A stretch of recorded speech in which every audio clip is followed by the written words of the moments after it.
ইসরায়েলের সঙ্গে যুদ্ধের পর থেকে নিজেদের সামরিক খাত নতুন করে ঢেলে সাজাতে শুরু করেছে ইরান। যুদ্ধে নিজেদের ব্যর্থ দিকগুলো কাটিয়ে উঠতে নতুন করে জেগে উঠেছে তারা। ইতিমধ্যে আকাশ প্রতিরক্ষা ব্যবস্থা ও মিসাইলের ভাণ্ডার সমৃদ্ধ করতে তোড়জোড় শুরু করেছে দেশটি। সময়ের কাঁটা যত এগিয়ে চলেছে, তেহরান যুদ্ধের দামামা বাজানোর জন্য ততই প্রস্তুত হচ্ছে।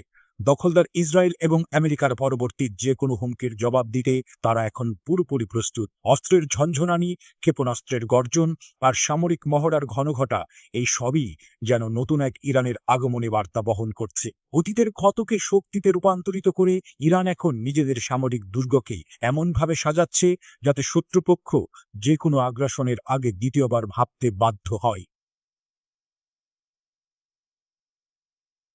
এই পরিস্থিতিতে ইসরায়েল ও আমেরিকাকে আগাম হুঁশিয়ারি দিয়েছেন ইরানের সশস্ত্র বাহিনীর chief of staff major general Abdur Rahim Mousavi. সাম্প্রতিক সময়ে ইরানের প্রতিরক্ষা খাতকে এত ঢেলে সাজিয়েছে যে তা দেখে শত্রুরা নতুন করে হামলা চালাতে সাহস পাচ্ছে না বলেও মন্তব্য করেছেন তিনি।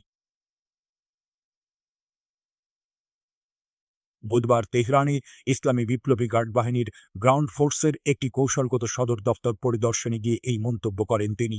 আব্দুর রহিম মুসাভি বলেন, আমাদের প্রতিরক্ষা যুদ্ধ প্রস্তুতি পর্যায়ে পৌঁছেছে, আর এটি দেখে শত্রুরা ভুলেও ইরানের দিকে তাকাবে না। তারা ইরানে আক্রমণ চালানোর চিন্তাও করতে পারছে না। তিনি বলেন, ইরানের সশস্ত্র বাহিনী দেশের স্বাধীনতা, নিরাপত্তা এবং সীমান্ত রক্ষা করতে সম্পূর্ণভাবে প্রস্তুত রয়েছে। এখন তারা যে কোনো শত্রুর হুমকি মোকাবেলায় পুরোপুরি সক্ষম বলেও ইসরায়েল ও আমেরিকাকে সতর্ক করেন এই ইরানি কর্মকর্তা। বিশেষ করে ১৯৮০ সালে ইরানে হামলা চালিয়েছিল প্রতিবেশী দেশ ইরাক। যুদ্ধের শুরুতে ইরাকের প্রেসিডেন্ট সাদ্দাম হোসেন আশা করেছিলেন যে তিনি দ্রুতই ইরানকে পরাজিত করতে পারবেন, কিন্তু ইরাকের বিরুদ্ধে তীব্র প্রতিরোধ গড়ে তোলে ইরান। ফলে দীর্ঘ ৮ বছর ধরে চলে সেই যুদ্ধ। শেষ পর্যন্ত জাতিসংঘের মধ্যস্থতায় যুদ্ধ থামে। ইরাক আগে হামলা চালিয়ে যুদ্ধ শুরু করলেও তাদের চূড়ান্ত লক্ষ্য অর্জন করতে দেয়নি ইরানের সামরিক বাহিনী।